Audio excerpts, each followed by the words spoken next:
Hello दोस्तों, हम द्वारका आए हुए हैं दर्शन करने के लिए। तो वीडियो को पूरा देखना, एंड तक देखना, वीडियो में एंड तक बने रहना। तो हम द्वारकाधीश दिखाएंगे। દ્વારકાધીશ કહે છે કે સમય થોડો ખરાબ હોય ને તો ટેન્શન નહીં લેવાનું, હસતા મોઢે સહન કરી લેવાનું, કેમ કે દુઃખ સહન કરનારા જ તો આગળ જતા સુખી થાય છે। જય દ્વારકાધીશ।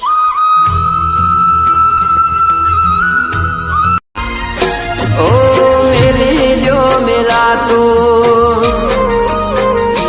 ओ मेरी जो मिला तू, तमे बोलो घनश्याम। मेरी जो मिला तू, तमे बोलो घनश्याम। हे वाला के धीरे गोकुल में पाछा आवशो।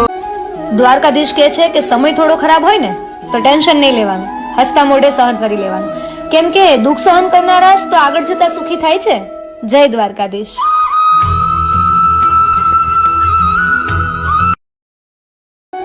દ્વારકાધીશ કહે છે કે સમય થોડો ખરાબ હોય ને તો ટેન્શન